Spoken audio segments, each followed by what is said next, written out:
Hi hello ಎಲ್ರಿಗೂ ನಮಸ್ಕಾರ. Welcome back to Bhagya creation. ಯಾರ್ಯಾರಾಗಿ ನಮ್ಮ ಚಾನಲ್ ನೋಡ್ತಾ ಇದ್ದೀರಾ ದಯವಿಟ್ಟು ಸಬ್ಸ್ಕ್ರೈಬ್ ಮಾಡ್ಕೊಳ್ಳಿ. ನನ್ನ ವಿಡಿಯೋ ಇಷ್ಟ ಆದರೆ ಒಂದು ಲೈಕ್ ಕೊಡಿ.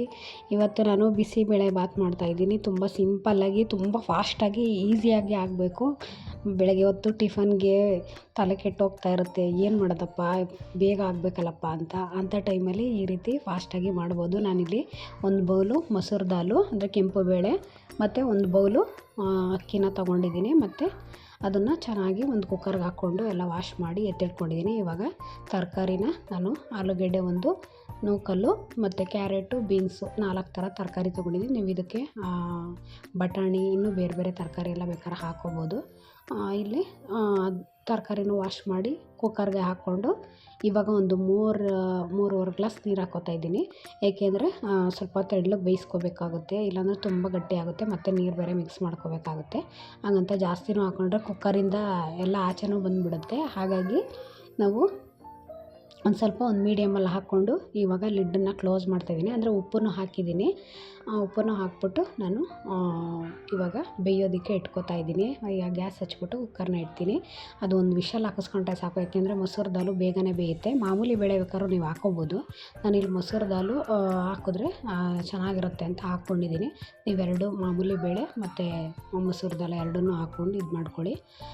ಬಟ್ ನಾನಿಲ್ಲಿ ಒಂದು ವಿಷಲ್ ಕೂಗಿಸ್ಬಿಟ್ಟು ಎತ್ತಿಟ್ಕೊಂಡಿದ್ದೀನಿ. ಅದು ವಿಷಲ್ ಹೋಗೋದ್ರೊಳಗೆ ನಾನಿಲ್ಲಿ ಒಗ್ಗರಣೆಗೆ ರೆಡಿ ಮಾಡ್ಕೊಳ್ಳೋಣ ಅಂತ ಇವಾಗ ಗ್ಯಾಸ್ ಹಚ್ಕೊಂಡು ಒಂದು ಮಾಮೂಲಿ ಪಾತ್ರೆ ಇಟ್ಕೊಂಡಿದ್ದೀನಿ. ಅದಕ್ಕೆ ಸ್ವಲ್ಪ ಎಣ್ಣೆ ಹಾಕ್ಕೊಂಡು ಅದಕ್ಕೆ ಸ್ವಲ್ಪ ಕಡಲೆಬೀಜ ಹುರ್ಕೋತಾ ಇದ್ದೀನಿ. ಇದನ್ನು ಅಷ್ಟೇ ಒಂದು ಮೀಡಿಯಮ್ ಫ್ಲೋ ಇಟ್ಕೊಂಡು ನೀಟಾಗಿ ಕಡಲೆಬೀಜ ಹುರಿದು ಇದನ್ನು ಸಪ್ರೇಟು ನಾನು ಎತ್ತಿಟ್ಕೋತಾ ಇದ್ದೀನಿ. ಇಲ್ಲಾಂದರೆ ಒಗ್ಗರಣೆ ಹಾಕೋವಾಗಲೂ ನೀವು ಹಾಕ್ಕೋಬೋದು. ನನಗೆ ಈ ರೀತಿ ಮಾಡೋ ಅಭ್ಯಾಸ, ಮತ್ತು ತುಂಬ ಫಾಸ್ಟಾಗುತ್ತೆ, ಟೇಸ್ಟಿಯಾಗಿರುತ್ತೆ ಸ್ವಲ್ಪ ಕಡಲೆಬೀಜ ಹಾಕೋದ್ರಿಂದ. ಹಾಗಾಗಿ ಈಗ ಒಂದು ಪ್ಲೇಟ್ಗೆ ಎಲ್ಲ ಎತ್ತಿಟ್ಕೊಂಡು ಇವಾಗ ಅದರಲ್ಲೇ ಸ್ವಲ್ಪ ಎಣ್ಣೆ ಇರೋದ್ರಿಂದ ಅದಕ್ಕೆ ನಾನಿಲ್ಲಿ ಸಾಂಬಾರು ಈರುಳ್ಳಿನ ಹಾಕ್ಕೋತಾ ಇದ್ದೀನಿ. ನೀವು ಮಾಮೂಲಿ ಈರುಳ್ಳಿ ಬೇಕಾದರೂ ಹಾಕ್ಕೋಬೋದು, ಬಟ್ ಬಿಸಿಬೇಳೆ ಭಾತ್ಗೆ ಸಾಂಬಾರು ಈರುಳ್ಳಿ ಹಾಕಿದ್ರೆ ಟೇಸ್ಟ್ ಚೆನ್ನಾಗಿರುತ್ತೆ, ಸ್ವೀಟಾಗಿ. ಹಾಗಾಗಿ ಅದನ್ನು ಸ್ವಲ್ಪ ಇಲ್ಲಿ ಎಣ್ಣೆಲಿ ಫ್ರೈ ಮಾಡ್ಕೊತೀನಿ. ಇದನ್ನು ಅಷ್ಟೇ ಸ್ವಲ್ಪ ಫ್ರೈ ಮಾಡಿಕೊಂಡು ಇದನ್ನು ನಾನು ಕಡಲೆಬೀಜ ಹುರಿದು ಎತ್ತಿಟ್ಕೊಂಡಲ್ಲ ಅದೇ ಪ್ಲೇಟಿಗೆ ಜೊತೆಲಿ ಎತ್ತಿಟ್ಕೊತಾ ಇದ್ದೀನಿ. ಇದು ಮೇಲ್ಗಡೆ ಹಾಕೋದಕ್ಕೆ ಟೇಸ್ಟ್ ತುಂಬ ಚೆನ್ನಾಗಿರುತ್ತೆ. ಅಂದರೆ ನಿಮಗೆ ಇದು ಆಪ್ಷನಲ್ಲು, ಕೆಲವ್ರಿಗೆ ಇಷ್ಟನೇ ಆಗಲ್ಲ, ಕೆಲವ್ರಿಗೆ ಈ ರೀತಿ ಹಾಕಿ ಮಾಡೋದ್ರಿಂದ ಟೇಸ್ಟ್ ಚೆನ್ನಾಗಿರುತ್ತೆ. ಒಂದು ಸಲ ಟ್ರೈ ಮಾಡಿ. ಮತ್ತು ಇವಾಗ ಅದೇ ಪಾತ್ರೆಗೆ ನಿಮಗೆ ಬೇಕು ಅಂದರೆ ಇನ್ನೂ ಸ್ವಲ್ಪ ಎಣ್ಣೆ ಹಾಕ್ಕೊಳ್ಳಿ, ಇಲ್ಲಾಂದರೆ ಅದೇ ಎಣ್ಣೆ ಇತ್ತು ಅಂದರೆ ಸಾಕು. ಈಗ ಅದಕ್ಕೆ ನಾವಿಲ್ಲಿ ಸ್ವಲ್ಪ ಸಾಸಿವೆ ಹಾಕಿ ಮತ್ತು ಕರಿಬೇವು, ಒಂದು ಒಣಮೆಣ್ಸಿನ್ಕಾಯಿ ಹಾಕ್ಕೊಂಡಿದ್ದೀನಿ, ಅಂದರೆ ಬ್ಯಾಡಗಿ ಮೆಣಸಿನ್ಕಾಯಿ ಒಗ್ಗರಣೆಗೆ. ನಿಮ್ಗೆ ಬೇಕು ಅಂದರೆ ಒಂದು ಸ್ವಲ್ಪ ಗೋಡಂಬಿನೂ ಹಾಕ್ಕೋಬೋದು, ತುಂಬ ಚೆನ್ನಾಗಿರುತ್ತೆ. ನಾನಿಲ್ಲಿ ಒಂದು ಅರ್ಧ ಈರುಳ್ಳಿ ಕಟ್ ಮಾಡಿರೋದನ್ನ ಹಾಕ್ಕೋತಾ ಇದ್ದೀನಿ. ಏಕೆಂದರೆ ಒಗ್ಗರಣೆ ಮಾಡುವಾಗ ಮಾಮೂಲಿ ಎತ್ತಿಟ್ಕೊಂಡಿದ್ದೀನಲ್ವ ಅದನ್ನೇ ಹಾಗೆ ಹಾಕ್ಬೋದು. ಒಗ್ಗರಣೆ ಮಾಡಿದಾಗ ಒಂದು ಅರ್ಧ ಈರುಳ್ಳಿ ಇರಲಿ ಅಂತ. ಮತ್ತು ಇಲ್ಲಿ ಒಂದು ಮೀಡಿಯಮ್ ಸೈಜ್ ಟೊಮೊಟೊನ ಹಾಕ್ಕೊಂಡು ಇಲ್ಲಿ ಅದನ್ನು ಫ್ರೈ ಮಾಡ್ಕೊತಾ ಇದ್ದೀನಿ. ಸ್ವಲ್ಪ ಉಪ್ಪು ಹಾಕ್ಕೊಂಡು ಫ್ರೈ ಮಾಡಿಕೊಂಡ್ರೆ ನಿಮಗೆ ಟೊಮೊಟೊ ಚೆನ್ನಾಗಿ ಫ್ರೈ ಆಗುತ್ತೆ, ತುಂಬ ಈಸಿಯಾಗಿ ಆಗೋಗ್ಬಿಡುತ್ತೆ. ಜಾಸ್ತಿ ಟೈಮೇನು ತೊಗೊಳ್ಳಲ್ಲ. ನೀವು ಒಂದು ಕಡೆಯಲ್ಲೇ ಈ ರೀತಿ ತರಕಾರಿ ಒಂದು ಕಟ್ ಮಾಡಿ ಇಟ್ಕೊಂಡ್ರೆ ತುಂಬ ಫಾಸ್ಟಾಗಿ 10 ನಿಮಿಷಕ್ಕೆ ಮಾಡಿಬಿಡ್ಬೋದಿದ್ದು. ಮಾಮೂಲಿ ರಿಸ್ಕ್ ತೊಗೊಳ್ಳೋಂಗೆ ಇಲ್ಲ. ಈಗ ಇದಕ್ಕೆ ಸ್ವಲ್ಪ ಅಂದರೆ ನಾವು ಬಿಸಿಬೇಳೆ ಬಾತ್ ಪುಡಿ ಹಾಕ್ತೀವಿ, ಬಟ್ ಅಷ್ಟೊಂದು ಖಾರ ಇರಲ್ಲ ಅಲ್ಲ, ಹಾಗಾಗಿ ಅದನ್ನು ತುಂಬ ಹಾಕಬೇಕು. ಇಲ್ಲ ನೀವು ಮನೇಲಿ ಓನೀಸಾಗಿ ಮಾಡಿಬಿಟ್ಟು ನೀವು ಹಾಕ್ಕೊಳ್ಳೋದಾದರೆ ಹಾಕ್ಕೋಬೋದು. ನಾನಿಲ್ಲಿ ಸ್ವಲ್ಪ ಒಂದು ಅರ್ಧ ಟೇಬಲ್ ಸ್ಪೂನಷ್ಟು ಅಚ್ಚ ಖಾರದ ಪುಡಿ, ಒಂದು 3/4 ಟೇಬಲ್ ಸ್ಪೂನಷ್ಟು ಧನಿಯಾ ಪುಡಿನೂ ಹಾಕ್ಕೊಂಡು ಅದನ್ನು ಚೆನ್ನಾಗಿ ಫ್ರೈ ಮಾಡಿಕೊಂಡು ನಾನಿವಾಗ ಬೇಯಿಸಿದ್ನಲ್ವ ತರಕಾರಿ ಮತ್ತು ಬೇಳೆ ಅಕ್ಕಿ ಎಲ್ಲನ ಅದನ್ನು ಇಲ್ಲಿ ಹಾಕ್ಕೋತಾ ಇದ್ದೀನಿ. ಅದಕ್ಕೆ ಮಿಕ್ಸ್ ಮಾಡ್ಕೋತಾ ಇದ್ದೀನಿ. ನಿಮಗೆ ನೀರು ಸಾಲ್ಟೇಜ್ ಬಂದರೆ ಇದ್ರ ಜೊತೆಗೆ ಇನ್ನೊಂದು ಸ್ವಲ್ಪ ನೀರನ್ನು ಹಾಕ್ಕೊಳ್ಳಿ, ನಿಮಗೆ ತೆಳು ಬೇಕು ಅಂದರೆ. ಯಾಕೆಂದರೆ ಬೇಳೆ ಹಾಕಿರೋದ್ರಿಂದ ಗಟ್ಟಿ ಆಗೇ ಆಗುತ್ತೆ. ಇಲ್ಲಾಂದರೆ ಅವಾಗ ತಿನ್ನೋದಕ್ಕೆ ಓಕೆ ಕರೆಕ್ಟಾಗಿರುತ್ತೆ ಬಟ್ ಸ್ವಲ್ಪ ಹೊತ್ತು ಬಿಟ್ಟು ತಿಂತೀನಿ ಅಂದರೆ ತುಂಬ ಗಟ್ಟಿಯಾಗಿಬಿಡುತ್ತೆ. ಹಾಗಾಗಿ ಸ್ವಲ್ಪ ಒಂದು ಮೀಡಿಯಮಲ್ಲಿ ನೀರು ಹಾಕ್ಕೊಳ್ಳಿ. ತುಂಬ ತೆಳುವಾದ್ರೂ ಚೆನ್ನಾಗಿರಲ್ಲ.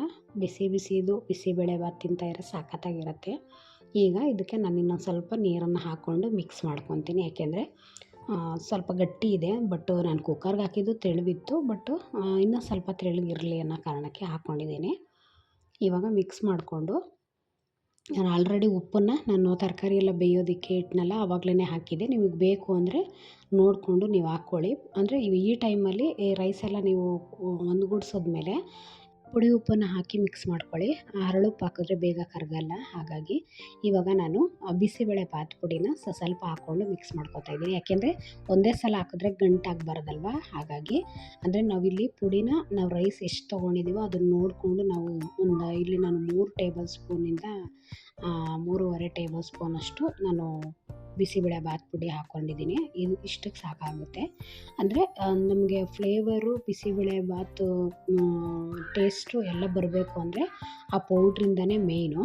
ಆ ಪೌಡ್ರನ್ನ ಕರೆಕ್ಟಾಗಿ ನಾವು ಹಾಕ್ಕೋಬೇಕಾಗುತ್ತೆ. ಆವಾಗ ನಿಮಗೆ ಬಿಸಿಬೇಳೆ ಬಾತು ತುಂಬ ಚೆನ್ನಾಗಿ ಬರುತ್ತೆ. ಕಡಿಮೆ ಹಾಕ್ಕೊಂಡ್ರೂ ಚೆನ್ನಾಗಿ ಬರಲ್ಲ, ತುಂಬ ಜಾಸ್ತಿ ಆದರೂ ಚೆನ್ನಾಗಿರಲ್ಲ. ನಾವಿಲ್ಲಿ ಅಚ್ಚ ಖಾರದ ಪುಡಿ ಸ್ವಲ್ಪ ಖಾರಕ್ಕಿರಲಿ ಅಂತ ಹಾಕ್ಕೊಂಡಿದ್ದೀವಿ.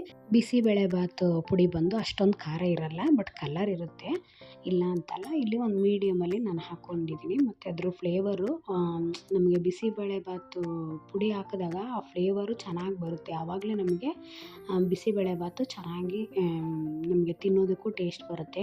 ಸ್ವಲ್ಪ ಅದು ಸ್ಮೆಲ್ ಬಂದಿಲ್ಲ ಅಂತ ಅಂದಾಗ ನಿಮಗೆ ಅದು ಪುಡಿ ಕಡಿಮೆ ಆಗಿರುತ್ತೆ. ಆವಾಗ ನೀವು ನೋಡ್ಕೊಂಡು ಹಾಕ್ಕೊಳ್ಳಿ, ಆವಾಗ ನಿಮಗೆ ಟೇಸ್ಟ್ ಬರುತ್ತೆ. ಇಲ್ಲಾಂದರೆ ಅಷ್ಟೊಂದು ಟೇಸ್ಟ್ ಬರಲ್ಲ. ನಾನಿವಾಗ ಅಷ್ಟು ನನಗೆ ಕರೆಕ್ಟ್ ಆಯಿತು, ನಾನು ಮಾಡ್ತಾ ಇರೋ ಕ್ವಾಂಟಿಟಿಗೆ.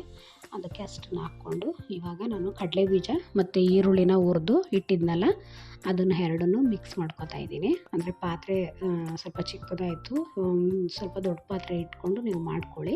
ನಾನು ಇವಾಗ ಬಾಕ್ಸಿಗೆ ರೆಡಿ ಮಾಡಬೇಕಲ್ವ, ಹಾಗಾಗಿ ಇದು ಅದಕ್ಕೆ ಸಾಕು ಅಂತ ಹೇಳ್ಬಿಟ್ಟು ಇಷ್ಟು ಚಿಕ್ಕ ಪಾತ್ರೆ ಇಟ್ಕೊಂಡೆ. ಕರೆಕ್ಟಾಗಿದೆ. ಬಟ್ ಇನ್ನು ಸ್ವಲ್ಪ ದೊಡ್ಡ ಪಾತ್ರೆ ಇಟ್ಕೊಂಡ್ರೆ ನಿಮಗೆ ತಿರುಗಿಸೋಕ್ಕೆಲ್ಲ ತುಂಬ ಈಸಿ ಆಗುತ್ತೆ. ಮತ್ತು ಇಲ್ಲಿ ನಾನು ಸ್ವಲ್ಪ ಕೊಬ್ಬರಿ ತುರಿ ಹಾಕ್ಕೊಂಡಿದ್ದೀನಿ ಮತ್ತು ಸ್ವಲ್ಪ ಕೊತ್ತಂಬರಿ ಸೊಪ್ಪು ಹಾಕ್ಕೊಳ್ತಾ ಇದ್ದೀನಿ. ನೀವು ಇದಕ್ಕೆ ಬೇಕು ಅಂದರೆ ಸ್ವಲ್ಪ ಹುಣಸೆ ರಸ ಮತ್ತು ಸ್ವಲ್ಪ ಬೆಲ್ಲನೂ ನೀವು ಆ್ಯಡ್ ಮಾಡ್ಕೋಬೋದು. ನಾನಿಲ್ಲ ಅದು ಯಾವುದೂ ಬೇಡ ಅಂತ ತುಂಬ ಈಸಿಯಾಗಿ ಮಾಡಿದ್ದೀನಿ, ತುಂಬ ಚೆನ್ನಾಗಿರುತ್ತೆ. ಒಂದು ಸಲ ಟ್ರೈ ಮಾಡಿ. ನಾನು ಇದಕ್ಕೂ ಮುಂಚೆನೂ ಮಾಡಿದ್ದೀನಿ, ಬಟ್ ನಾನು ಬೆಲ್ಲ ಮತ್ತು ಹುಣಸೆಹಣ್ಣು ನಾನು ಯೂಸ್ ಮಾಡಿಲ್ಲ. ಆಲ್ಮೋಸ್ಟ್ ಎಲ್ಲ ಯೂಸ್ ಮಾಡ್ತಾರೆ, ಅದು ಬಂದು ಬೇರೆ ಟೇಸ್ಟೇ ಬರುತ್ತೆ. ಈ ಥರ ಒಂದು ಸಲ ಮಾಡಿ ಈ ಟೇಸ್ಟನ್ನು ಒಂದು ಸಲ ನೋಡಿ. ಇವಾಗ ರೆಡಿ ಆಯಿತು ಬಿಸಿಬೇಳೆ ಬಾತು ಬೆಳಗ್ಗೆ ಟಿಫನ್ಗೆ ಮಕ್ಕಳಿಗೆ. ತುಂಬ ಚೆನ್ನಾಗಿರುತ್ತೆ, ಒಂದು ಸಲ ಟ್ರೈ ಮಾಡಿ. ಹೀಗೆ ನಮ್ಮ ಚಾನಲ್ ನೋಡ್ತಾ ಇರಿ, ಸಪೋರ್ಟ್ ಮಾಡಿ, ಸಬ್ಸ್ಕ್ರೈಬ್ ಮಾಡ್ಕೊಳ್ಳಿ, ಶೇರ್ ಮಾಡಿ, ಕಮೆಂಟ್ ಮಾಡಿ. Thank you for watching.